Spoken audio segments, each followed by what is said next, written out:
Wala kang experience, wala ka ding special skills, pero gusto mong kumita ng malaki online. Well, ganyan din ako nagsimula. Pero paano pag sinabi ko sa'yo na you can earn 6 to 7 figures per month without doing the actual work yourself? So this is not dropshipping, this is not crypto, this is called outsourcing business, and it's one of the easiest business models out there. So kahit beginner ka or wala kang experience sa kahit anumang skill or sa kahit anumang work, perfect sa'yo itong business model na to. So what is outsourcing business? It's simple. You're the middleman. So maghahanap ka ng clients from other countries and then magpapagawa sila ng work sa'yo. Pero you won't do the work. Ang gagawin mo is maghahanap ka ng employees dito sa Pilipinas. And then sila gagawa ng work. Let's say, ang pay sa'yo ng client is 100,000 pesos per month. So, ang gagawin mo, makikipag-negotiate ka sa mga employees, sa mga potential employees dito sa Pilipinas, and babayaran mo sila, let's say, 40,000 pesos a month. And pumayag sila. So, sila gagawa ng work, pero may profit ka na 60%, which is 60,000. Ganon ka-powerful ang business model na to. What if you have 50 clients? What if you have 100 clients? Ang business na to is sobrang unlimited ang opportunities. So, wala ka talagang limit. So, you can grow your income as much as you want. So, why is outsourcing business so profitable? So, unang-una, time leverage. Isipin mo, clients are giving you videos to edit, pero iba gumagawa. So, ang ginagawa mo lang is i-systemize yung business mo. So, you will handle clients, you will speak with the clients. So, may mga meetings yan. And then, you will also speak with your employees. And pag, let's say, ina-edit na nila yung videos, sinend sa'yo, ang gagawin mo lang, i-check mo kung pwede na ba to, kung may revisions ba. If wala, send mo na sa client. So, ganun lang gagawin mo. And also, pwede ka ring mag-hire ng gagawa ng checking. So, ang gagawin mo na lang talaga is client acquisition, yung paghahanap ng clients. So, sobrang dami mong time sa sarili mo, sobrang dami mong time to grow your business. Sobrang flexible mo. May time ka para mag-exercise, may time ka sa family mo, may time kang gumala, or anything na gusto mong gawin. So, number 2, clients want to be flexible with their time. So, yung mga clients na yan, kadalasan sa mga yan, ayaw talaga nilang mag-edit ng videos. Siyempre, mahirap. Ayaw nilang i-waste yung time nila sa dirty work. Ang gusto nilang gawin is i-grow lang yung business nila. So, they will look for a professional, an expert in the field, na willing gumawa ng work na yon. So, in demand talaga tayo. So, number 3, low startup cost. Isipin mo yun, kikita ka ng napakalaking pera, pero ang capital mo is maliit lang. What I mean by that is ang kailangan mo lang is either your laptop, your PC, or even just your phone. So, may mga kilala akong phone lang nag-start and ngayon is multi-millionaire na. Another thing you need, of course, Wi-Fi. Yun lang yung capital na kailangan mo. So, number 4, pwede mong i-scale. Like I said, unlimited ang opportunities dito sa business na to. You can have as many clients as you want and you can have as much money as you want. So, ito na yung exciting part. What are the services you can offer? There is actually a lot of services. So, ako ang pinili ko video editing.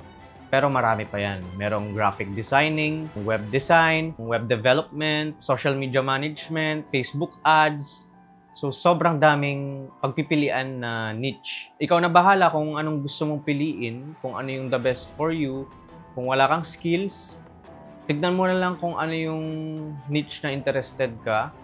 Ako, I chose video editing because wala lang, nagustuhan ko lang na parang fun siya. Because pinlano ko na talagang mag-YouTube. So, if I chose video editing, edi related pa rin tong videos. And we all know in demand ang videos. So, yung mga ibang niche, profitable lahat yan. Facebook ads, kailangan na kailangan yan. Pero, it depends sa inyo. Saan ka ba interested? So, onting storytelling tayo, guys. Nung nagsisimula pa lang ako, wala talaga akong alam. Hindi naman kasi ako techie. So, wala akong alam sa mga technical stuff na yan. Pero, what I did was I took the time to study everything. I studied the service, I studied the system of this business, I studied negotiation, I read a lot of books, I watched a lot of podcasts, and a lot of videos, hanggang sa natuto ako. So, nung una, ako talaga gumagawa lahat. Video editing, speaking with clients, wala akong employees. Pero, nung naramdaman ko na na-burnout na ako and gusto kong mag-grow yung money ko, ang ginawa ko is yung first ever full-time client ko is in-outsource ko. Naghanap ako ng editor and siya gumagawa ng job. Up until now, client ko pa rin yun, editor ko pa rin yun. May mga dumating ng clients, so same principle ang in-apply ko. So, look for clients, look for editors, make them do the work, money. So, imagine, you're earning 6 or 7 figures per month and you're sitting on your office chair just looking at everything. May gumagawa ng work and you're earning money. So, ano nga ba ang mga tools and software na kailangan mo? So, you don't need to be techie to start. So, meron namang YouTube, meron namang ChatGPT, meron namang mga ibang platforms like IG, TikTok. Ang daming resources to learn stuff. It's not just by the books. Meron tayong internet. The internet is free for everyone to use. So, if hindi mo i-utilize yan for learning, you won't get anywhere. So, ang mga bagay na kailangan mong ihanda is yung mga logins, yung mga accounts. For example, yung sa job sites. As much as possible, mag-login ka sa lahat ng job site. Gawa ka na ng account.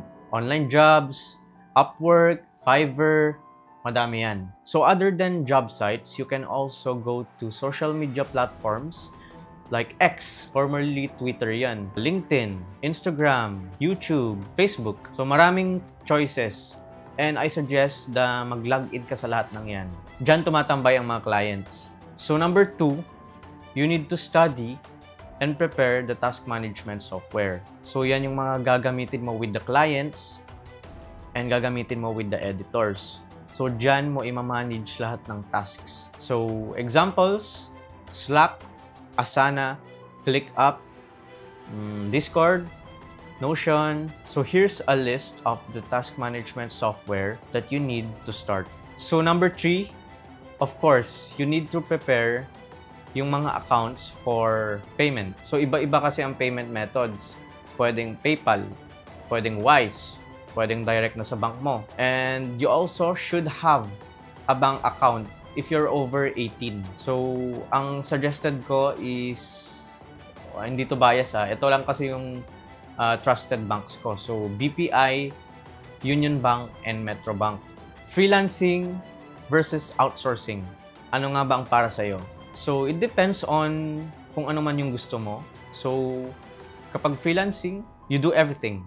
You do all the work, you edit the videos, you handle the clients, wala kang employees, so you're a lone wolf. So, it's not bad. Kung gusto mo yon, then okay. But when you run an outsourcing business, you're the boss. You're the CEO. And you own the rules. Ikaw ang nag-handle ng client relationships, ikaw nagbuo ng team, ikaw nag-handle ng team, and you're the one delivering the service through your people. That's when your income starts growing. So, ito ang dati kong mindset. I used to think na in order to earn money, you have to do the labor.